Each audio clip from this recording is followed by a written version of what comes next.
आज हम PBR 322 को समझेंगे विद एसेंशियल और essential feature of cloning vectors को समझेंगे। ठीक है, इस वीडियो को देखने के बाद आपको कोई भी कन्फ्यूज़न नहीं रहेगा और ये जो PBR 322 है जो बहुत ज़्यादा हार्ड लगता है स्टूडेंट्स को, वो ईजी हो जाएगा एकदम आपको। तो स्टार्ट करते हैं। तो PBR 322 के पहले पार्ट्स देख लेते हैं। P stands for plasmid. P मतलब प्लाज्मिड, बी मतलब बोलीवर, आर मतलब रोड्रिगेज और 322 एक नंबर है। इसका जो रियल मतलब है वो मतलब इसका कोई सही चीज़ इसका मायने पता नहीं है इसी नंबर क्या है। तो 322 वैसे इसको नंबर ऑफ प्लाज्मिड भी कहते हैं। कोई कहते हैं कि ये इसको नंबर दिया हुआ है कि इसकी मतलब 322 इसका नंबर है। ठीक है, तो ये सब चीज़ें हैं, पर जो मेन चीज़ें हैं पी से प्लाज्मिड, बी से बोलीवर और आर से रोड्रिगेज। ठीक है, और यहाँ पर बाम H1 है, टेट्रासाइक्लिन रेजिस्टेंस जीन्स प्रेजेंट है यहाँ पे, बाम S1 और साल S1 ये क्या है, सिलेक्टेबल मार्कर्स है। ठीक है, और PV1 PST1 ampicillin resistant gene ये क्या है, ये PV1 PS1 जो है एम्पिसिलिन रेजिस्टेंट जीन जो यहाँ पर प्रेजेंट है, इसके अंदर ये सिलेक्टेबल मार्कर्स की जगह है। ये OR है, ये ओरिजिन ऑफ रेप्लिकेशन, ये ROP है ना, ये रेप्लिकेशन को रोकने में काम में आता है। ठीक है, ये इको R1 प्रेजेंट है यहाँ पर, मतलब इको R1 मतलब कौन, और हिंड थर्ड C11। तो ये क्या है, ये रेस्ट्रिक्शन साइट्स होंगे। ठीक है, तो स्टार्ट करते हैं अपन। जो फ़ोटो उधर था यही वही फ़ोटो है। ठीक है, तो स्टार्ट करते हैं हम। सबसे पहले हम जानेंगे कि essential feature of cloning vector. कोई भी क्लोनिंग वेक्टर है, क्लोनिंग वेक्टर का मतलब क्या होता है, वो क्लोन बनाएगा, वो कॉपी बनाएगा। जो भी चीज़ हमने जो प्लाज्मिड जो है हमारे पास, ठीक है, उसके अंदर हमने जीन ऑफ इंटरेस्ट डाला, अब उसकी हमें कॉपी बनवानी किसी भी जैसे डिजीज़ है। अब डिजीज़ की एंटीबायोटिक बन गई है ना हमारे पास, और वो वाला मतलब एंटीबायोटिक रेजिस्टेंट मतलब एंटीबायोटिक वाला जो था उस एंटीबायोटिक की कॉपी करवानी है हमें, उस जीन की कॉपी करवानी है जो एंटीबायोटिक दे रहा है हमें, उसकी कॉपी करवानी है। तो हम कैसे करवाएंगे, तो क्लोनिंग वेक्टर का काम ही होता है कॉपी करवाना, क्लोनिंग करवाना। सबसे पहले इसके लिए असेंशियल फीचर क्या क्या होते हैं, सबसे पहले इसमें ओरिजिन ऑफ रेप्लिकेशन होना चाहिए। ओरिजिन ऑफ रेप्लिकेशन मतलब एक ऐसी साइट जहाँ से रेप्लिकेशन स्टार्ट हो सके, फिर रेप्लिकेशन होकर क्या होगा, धीरे धीरे ना, जैसे यहाँ पर है ये ओरिजिन ऑफ रेप्लिकेशन। ठीक है, PBR 322 में। तो यहाँ पर ये प्लाज्मिड कैसा होता है, प्लाज्मिड जो होता है वो सर्कुलर होता है, डबल स्ट्रैंड। तो इसकी जो मतलब स्ट्रैंड्स है ना वो खुलती जाएंगी और रेप्लिकेशन होती जाएगी, है ना, जो हमने मॉलिक्यूलर बेसिस ऑफ इनहेरिटेंस में देखा था। तो जो एक स्ट्रैंड है ना उसके साथ तो नई स्ट्रैंड आगे बन जाएगी, दूसरे स्ट्रैंड जो पुराने स्ट्रैंड के साथ दूसरी नई स्ट्रैंड आ जाएगी, रेप्लिकेशन हो जाएगा, और दूसरी वाली स्ट्रैंड है इसके साथ भी नई स्ट्रैंड आ जाएगी। तो दो ऐसे कैसे बन जाएंगे। तो ओरिजिन ऑफ रेप्लिकेशन मतलब स्टार्ट करने के लिए जगह तो चाहिए, तो स्टार्ट यहाँ से होगा ओरिजिन ऑफ रेप्लिकेशन, और ऐसे कैसे दो बन जाएंगे प्लाज्मिड। ठीक है, तो ओरिजिन ऑफ रेप्लिकेशन का काम ये हो गया। फिर सेकंड होता है सिलेक्टेबल मार्कर्स, और थर्ड होता है क्लोनिंग साइट्स। अब सिलेक्टेबल मार्कर्स जो हैं ये इसके अंदर जो है ना, ये कौन कौन से हैं, एक तो है टेट्रासाइक्लिन R और एक एम्पिसिलिन R। टेट्रासाइक्लिन R मतलब यहाँ पर टेट्रासाइक्लिन जो एंटीबायोटिक है उसके अगेंस्ट रेजिस्टेंस प्रेजेंट है, मतलब टेट्रासाइक्लिन एंटीबायोटिक के अंदर डालने पर भी ये जो प्लाज्मिड है, प्लाज्मिड किसके अंदर होता है, बैक्टीरिया के अंदर होता है, तो ये बैक्टीरिया नहीं मरेगा क्योंकि टेट्रासाइक्लिन रेजिस्टेंस जीन प्रेजेंट है। मतलब इसको टेट्रासाइक्लिन एंटीबायोटिक के मीडियम में रखने पर इसका कुछ नहीं होगा, है ना। तो टेट्रासाइक्लिन रेजिस्टेंस जीन प्रेजेंट है, और यहाँ एम्पिसिलिन रेजिस्टेंट जीन प्रेजेंट है। ये सिलेक्टेबल मार्कर्स कहलाते हैं। क्यों कहलाते हैं इसका भी हम रीज़न पढ़ेंगे अभी, पर ये हम याद रखते हैं। तो एम्पिसिलिन रेजिस्टेंस जीन्स, जहाँ पर एम्पिसिलिन एंटीबायोटिक के लिए रेजिस्टेंस हो, जब इसको एंटीबायोटिक एम्पिसिलिन में रखेंगे तो ये ख़राब नहीं होगा। ठीक है, अब सेलेक्टेबल मार्कर्स क्यों कह रहे हैं वो भी देखेंगे। और ये यहाँ पर क्या होता है, एक तो PST1 होता है और PVU1 होता है, PST1 PVU1 PST1 PVU1। ठीक है, और यहाँ पर होता है SAL1 और BMH1, SAL1 और BMH1। ठीक है, इसको हम ऐसे याद रख सकते हैं BTS से, और इसको याद रख सकते हैं P से PST1 फर्स्ट होता है ना, तो PST फर्स्ट से याद रख लो, PST1। ठीक है, एम्पिसिलिन R PVU1। ठीक है, और ये BTS है ना, PUP BTS। ठीक है, इसे याद रखेंगे। अब सिलेक्टेबल मार्कर्स का काम क्या होता है, उसके पहले हम एक बार ये भी देख लेंगे। थर्ड जो इसका इंपॉर्टेंट एसेंशियल फीचर है वो क्लोनिंग साइट से जो प्रेजेंट होती है इन सिलेक्टेबल मार्कर्स में, जहाँ पर रेस्ट्रिक्शन एंजाइम एंडोन्यूक्लियस प्रेजेंट होते हैं, जो कि करते हैं कि जो हमारे पास वो आएगा, क्या कहते हैं, जीन ऑफ इंटरेस्ट जो हमें चाहिए इसके अंदर जोड़ना है, क्योंकि प्लाज्मिड तो कॉपी करेगा, क्योंकि जो वेक्टर्स है ना वो हम या तो प्लाज्मिड लेते हैं या बैक्टीरियोफेज लेते हैं, या अब हम यहाँ पर जो है प्लाज्मिड की बात कर रहे हैं, ठीक है। तो प्लाज्मिड के अंदर जो वेक्टर हम डालेंगे तो उसको कट करने के लिए और फिर उसको जोड़ने के लिए यहाँ रेस्ट्रिक्शन एंजाइम प्रेजेंट होंगे, तो यहाँ से भी कट कर देंगे, उसको भी कट कर लेंगे और यहाँ से जोड़ देंगे उसको, ठीक है। तो यहाँ पर वो सिलेक्टेबल मार्कर्स पे प्रेजेंट होता है, ठीक है। तो इसकी सब चीज़ें तो हमने समझ ली। अब सबसे पहले क्या करेंगे, हम सबसे पहले जीन ऑफ इंटरेस्ट लिया हमने। मान लेते हैं एक ऐसा जीन है जो क्या बना रहा है, एंटीबायोटिक बनवा रहा है किसी भी डिजीज़ के लिए, ठीक है। एक ए डिजीज़, मतलब एक ए डिजीज़ है ना, मान लेते हैं एक ए डिजीज़ है, उसको सही करने वाली एक एंटीबायोटिक जो है वो बनेगी, ठीक है। तो जीन ऑफ इंटरेस्ट है जो वो बना सकता है एंटीबायोटिक, तो हमने उस जीन को, जीन ऑफ इंटरेस्ट को यहाँ पर जोड़ेंगे, क्योंकि यहाँ पर क्या है, यहाँ पर प्रेजेंट है क्लोनिंग साइट और रेस्ट्रिक्शन साइट्स, ठीक है। यहाँ जुड़ गया और वो सिलेक्टेबल मार्कर्स भी प्रेजेंट है, ठीक है। अब हमने इसको जोड़ा, तो हम जैसे ही जोड़ेंगे ना तो यहाँ का जो टेट्रासाइक्लिन रेजिस्टेंट जीन है ना ये खराब हो जाएगा। अगर इधर जोड़ेंगे तो एम्पिसिलिन रेजिस्टेंट जीन खराब हो जाएगा। तो मान लेते हैं हम टेट्रासाइक्लिन रेजिस्टेंट जीन पर इसको जोड़ रहे हैं, ठीक है, उस जीन ऑफ इंटरेस्ट को जोड़ रहे हैं, ठीक है। तो जीन ऑफ इंटरेस्ट को जोड़ेंगे हम, तो क्या होगा कि खराब हो जाएगा, टेट्रासाइक्लिन रेजिस्टेंट जीन खराब हो जाएगा, ठीक है। अब ज़रूरी थोड़ी कि हमने अगर ऐसे ही डाला है होस्ट मतलब इसके अंदर, प्लाज्मिड के अंदर, वेक्टर के अंदर, तो ज़रूरी थोड़ी कि फर्स्ट बारी में चला ही जाएगा वो जीन ऑफ इंटरेस्ट, ठीक है। तो एक मे भी पॉसिबल जा सकता है वो जीन ऑफ इंटरेस्ट, मे भी पॉसिबल वो जीन ऑफ इंटरेस्ट पहुंच ही नहीं पाए। तो दो कंडीशन तो ये हो गई। अब जब इसको हम चेक करते हैं ना सिलेक्टेबल मार्कर्स के लिए, तो इसकी 3 कंडीशन बनती है, मे बी पॉसिबल। फिर उसको जो है ना होस्ट में चेक करते हैं, हम इसको होस्ट में पहुंचा देते हैं पूरे पीबीआर को। तो फर्स्ट कंडीशन क्या होती है कि मे बी पॉसिबल कि पीबीआर 322 गए, पहुंच ही नहीं पाया उसके अंदर, होस्ट के अंदर। तो एक कंडीशन तो ये हो गई, तो मतलब नॉन ट्रांसफॉर्मेंट, कोई ट्रांसफॉर्मेशन हुआ ही नहीं है। दूसरा कंडीशन ये बनती है कि इसमें जो टेट्रासाइक्लिन रेजिस्टेंट जीन है उसके अंदर कोई वो जो जीन ऑफ इंटरेस्ट है वो जुड़ ही नहीं पाया हो। दूसरी कंडीशन ये हो गई। तीसरी कंडीशन ये होती है कि वो पहुंच ही गया हो, ठीक है। तो इसकी प्रोसेस के बारे में पढ़ेंगे हम।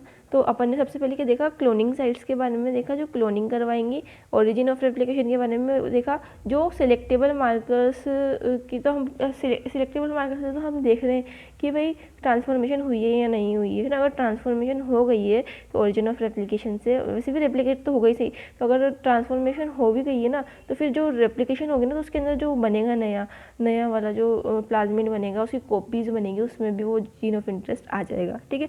अब बात करते हैं हम सिलेक्टेबल मार्कर्स के अंदर क्या होता है, कि सिलेक्टेबल मार्कर्स का यूज़ क्या होता है। इससे पता चलता है कि ट्रांसफॉर्मेशन हुई है या नहीं हुई है। अब सिलेक्टेबल मार्कर्स भी होते हैं ना, 2 टाइप्स के होते हैं। एक तो कौन सा होता है, एक होता है, मतलब 2 टाइप्स के हमें याद है सिलेक्टेबल मार्कर्स के कुछ एग्जांपल्स हैं। एक तो है एंटीबायोटिक रेजिस्टेंट जीन, जिसका एग्जांपल है टेट्रासाइक्लिन आर और एम्पिसिलिन आर, ये हमने यहाँ पर देख ली। और एक और होता है लेगजेट gene for beta galactosidase enzyme, ये क्या करता है, कलर प्रोड्यूस करता है अगर क्रोमोजेनिक सब्सटेंस हमने डाला है तो हम देखते हैं इसका काम कैसे करता है ये, ठीक है। तो हमने ये तो समझ में आ गया कि ओरिजिन ऑफ रेप्लिकेशन कैसे होगा, भाई रेप्लिकेशन हो जाएगी, 2 प्लाज्मिड बन जाएंगे, है ना, और रेस्ट्रिक्शन साइट और ये भी समझ लिया हमने। अब सिलेक्टेबल मार्कर्स का काम समझते हैं। क्या क्या है यहाँ पर, एंटीबायोटिक रेजिस्टेंट जीन में एम्पिसिलिन आर और टेट्रासाइक्लिन आर, सबसे पहले इनके बारे में पढ़ेंगे। तो क्या होता है कि हम एक वो लेंगे, क्या कहते हैं, एक जार लेंगे, ठीक है।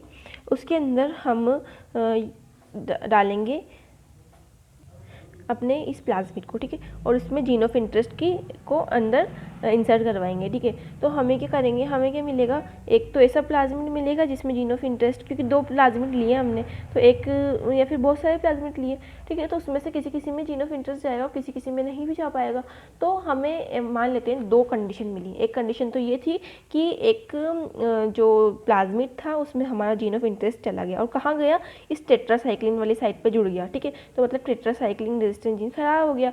अब ये क्या हो गया, टेट्रासाइक्लिन रेजिस्टेंट की जगह टेट्रासाइक्लिन सेंसिटिव हो गया। अभी टेट्रासाइक्लिन आएगा तो ये एंटीबायोटिक आएगा तो इसको मार देगा, टेट्रासाइक्लिन रेजिस्टेंस नहीं रहा, सेंसिटिव हो गया।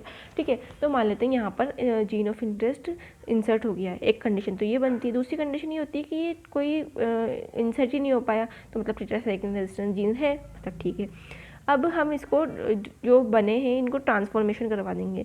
एक इकोलाई क्या है, होस्ट है, होस्ट के अंदर हमने ट्रांसफॉर्मेशन करवा दिया। तो एक तो ऐसा मिला हमें जिसमें ट्रांसफॉर्मेशन ही नहीं हुई, तो मतलब इस इकोलाई के अंदर ट्रांसफॉर्मेशन नहीं हुई, तो मतलब वो नॉन ट्रांसफॉर्मेंट होगा। दूसरा ऐसा मिला जिसमें ट्रांसफॉर्मेंट, जिसमें नॉन रिकॉम्बिनेंट ट्रांसफॉर्मेंट, मतलब इसमें कोई ट्रांसफॉर्मेशन तो हो गया इस प्लाज्मिड का उसके अंदर, इकोलाई के अंदर, पर इसमें कुछ भी जीन ऑफ इंटरेस्ट जो था ना वो नहीं आ पाया। ठीक है, और तीसरा वाला जो मेन था रिकॉम्बिनेंट ट्रांसफॉर्मेंट, उसमें मतलब इसमें रिकॉम्बिनेशन हो गई थी ना एक में, तो रिकॉम्बिनेंट वाला ट्रांसफॉर्मेंट भी इकोलाई के लिए चला गया। हमें 3 चीज़ें मिल गई।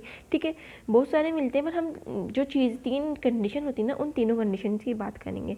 ठीक है, अब क्या करेंगे, हम इसको चेक करेंगे सिलेक्टेबल मार्कर्स की वजह से चेक करेंगे हम कि भाई किस में ट्रांसफॉर्मेशन हुआ है किस में नहीं हुआ है, इसका पता लगाएंगे। तो इसमें क्या होगा कि हम सबसे पहले उसको डालेंगे एक मीडियम में, एम्बिसिलिन एंटीबायोटिक मीडियम में, क्योंकि कहाँ पर जो है जीन ऑफ इंटरेस्ट का आया है, टेट्रासाइक्लिन वाले जो मीडियम है ना उसमें टेट्रासाइक्लिन रेजिस्टेंट जीन है, वहाँ पर हमारा मान लेते कि ये जो है जीन ऑफ इंटरेस्ट वो जाके जुड़ गया है, मतलब टेट्रासाइक्लिन जो है टेट्रासाइक्लिन वाली जगह पे जुड़ गया है, तो टेट्रासाइक्लिन सेंसिटिव हो गया है।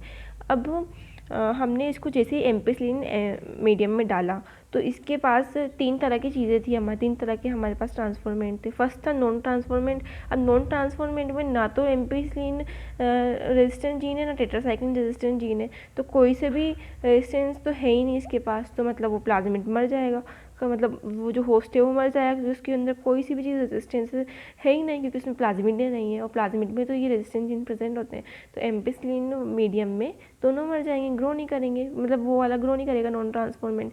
अब बात करते हैं नॉन रिकॉम्बिनेंट ट्रांसफॉर्मेंट की, तो उसमें क्या है, एम्पिसिलिन रेजिस्टेंट जीन तो है और कौन सा जीन भी है, टेट्रासाइक्लिन रेजिस्टेंट जीन भी है, तो दोनों ही प्रेजेंट है। मतलब एम्पिसिलिन का मीडियम डाला है तो बचना का से एम्पिसिलिन से बचना है, और उसके अंदर रेजिस्टेंस है तो वो बच जाएगा, है ना। तो इसके अंदर ये जो मतलब दूसरा वाला है, सेकंड नंबर वाला, वो ग्रो कर जाएगा। ठीक है, उसको कुछ नहीं होएगा, फर्स्ट वाला जो है ख़त्म हो जाएगा। अब थर्ड वाला है, थर्ड वाले में एम्पिसिलिन तो है, टेट्रासाइक्लिन की तरफ डाला है हमने तो वो जीन, पर एम्पिसिलिन तो है हमारे पास, तो एम्पिसिलिन रेजिस्टेंट जीन तो है, मतलब एम्पिसिलिन के एंटीबायोटिक मीडियम में वो ग्रो कर जाएगा, क्योंकि उसके अंदर कोई एम्पिसिलिन वाला रेजिस्टेंट जीन कोई ख़राब हुआ है, टेट्रासाइक्लिन वाला ख़राब हुआ है, तो हमें 2 जो है वो मिल जाएंगे अब यहाँ पर। ठीक है, 2 जो प्लाज्मिड्स हैं, 2 जो रिकॉम्बिनेंट ट्रांसफॉर्मेंट है, जो ट्रांसफॉर्मेंट है वो मिल जाएंगे। ठीक है, वो ग्रो कर जाएंगे।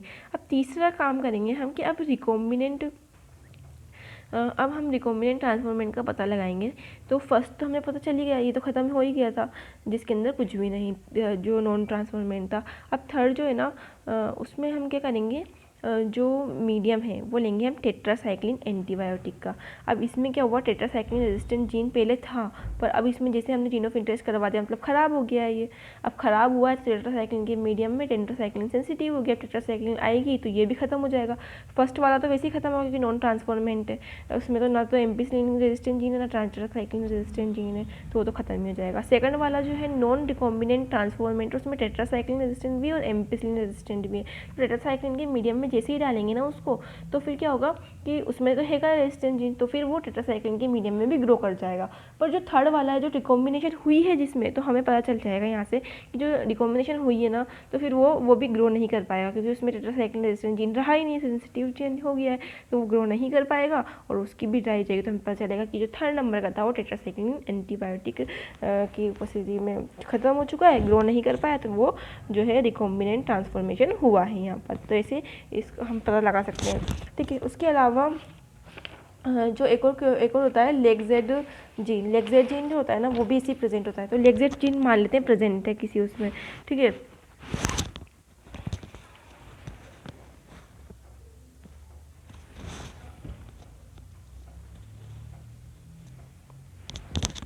तो ये सुनने से याद हो जाएगा, इसको हमें देखना ज़रूरी नहीं है, इसको आप एकदम सुनते हैं और आराम से इसको ये समझ में आ जाएगा। तो लेक्सेट जीन में ये होता है कि सिलेक्टेबल मार्कर्स जो लेक्सेट जीन है वो PUC8 में होता है। किसमें होता है? PUC8 में होता है, याद रखना है हमें, ठीक है। अब इसके अंदर लेक्सेट जीन है, ठीक है, किसी उसमें, अब उस प्लाज्मिन में लेक्सेट जीन प्रेजेंट है और एक तरफ एम्पिसिलिन ना प्रेजेंट है। अब हम इसमें वही रिकॉम्बिनेशन एंजाइम लाइगेज और जो है जीन ऑफ इंटरेस्ट है ना, रिकॉम्बिनेशन एंजाइम और लाइगेज के प्रेजेंट में जीन ऑफ इंटरेस्ट डलवा देंगे। अब एक तो रिकॉम्बिनेंट बनेगा और कुछ जो है नॉन रिकॉम्बिनेंट बनेंगे, कुछ रिकॉम्बिनेंट बनेंगे, कुछ नॉन रिकॉम्बिनेंट बनेंगे, ठीक है। अब इसको ट्रांसफॉर्मेशन करवाएंगे तो नॉन ट्रांसफॉर्मेंट बनेगा, मतलब किसी कोई ट्रांसफॉर्मेशन ही नहीं हुआ। सेकंड कि ट्रांसफॉर्मेशन तो हुआ प्लाज्मिड का, पर उसके अंदर कोई रिकॉम्बिनेशन नहीं हुआ था, मतलब जीन ऑफ इंटरेस्ट के अंदर इंसर्ट ही नहीं हुआ था। थर्ड ऐसा हुआ कि इसके अंदर रिकॉम्बिनेंट ट्रांसफॉर्मेंट, मतलब कि रिकॉम्बिनेशन भी हुआ और ट्रांसफॉर्मेशन भी हुआ, तो जीन ऑफ इंटरेस्ट के अंदर है। फर्स्ट में तो कुछ ट्रांसफॉर्मेशन ही नहीं है, सेकंड वाला जो है उसके अंदर प्लाज्मिड तो ट्रांसफर हुआ है पर उसके अंदर कोई रिकॉम्बिनेशन नहीं हुआ, तो जीन ऑफ इंटरेस्ट नहीं है। थर्ड वाले में जीन ऑफ इंटरेस्ट है, ठीक है, ट्रांसफॉर्मेशन भी हुआ है। अब हम इसको क्या करेंगे, विदाउट एंटीबायोटिक, कोई एंटीबायोटिक नहीं है डाली, तो तीनों ही ग्रो करेंगे क्योंकि एंटीबायोटिक है ही नहीं। एंटीबायोटिक क्या है? बैक्टीरिया को मारती है, वायरस को मारती है, सॉरी बैक्टीरिया को मारती है, वायरस को नहीं मारती, बैक्टीरिया को मारती है, तो एंटीबायोटिक नहीं है, तो फिर ये तीनों ग्रो कर जाएंगे। पर अगर हमने एम्पिसिलिन एंटीबायोटिक डाल दी, ठीक है, एम्पिसिलिन एंटीबायोटिक डाल देते हैं अगर हम, किसमें? क्रोमोजेनिक सब्सटेंस की प्रेजेंट में, ठीक है, क्रोमोजेनिक सब्सटेंस की प्रेजेंट में। तो अगर लेक्सेट जीन के ऊपर कोई भी रिकॉम्बिनेंट DNA, मतलब जो जीन ऑफ इंटरेस्ट अगर नहीं लगा है, तो ये एम्पिसिलिन एंटीबायोटिक और क्रोमोजेनिक सब्सटेंस की प्रेजेंस में ब्लू कलर देगा, जिससे हमें क्या पता चलेगा कि इसके ऊपर कोई रिकॉम्बिनेशन नहीं हुई है, नॉन रिकॉम्बिनेशन ट्रांसफॉर्मेंट हुआ है। जबकि अगर इसमें कोई रिकॉम्बिनेशन हुई है, ठीक है, तो फिर रिकॉम्बिनेंट ट्रांसफॉर्मेंट बनेगा, वाइट कलर रिकॉम्बिनेंट ट्रांसफॉर्मेंट बन जाएगा। लेक्सेट जीन में अगर कोई जीन ऑफ इंटरेस्ट आ गया, अगर क्रोमोजेनिक सब्सटेंस डाल दिया हमने, तो फिर वाइट कलर देगा, जिससे पता चलेगा कि यहाँ पर ट्रांसफॉर्मेशन हुई है। ये सिंपल है ज़्यादा लेक्सेट जीन वाला, तो ऐसे ही इसको हम समझ सकते हैं और बहुत इजीली, अगर आप इसको एक बार में समझ में नहीं आया दूसरी बार देखिए, बहुत अच्छे से समझ में आ जाएगा।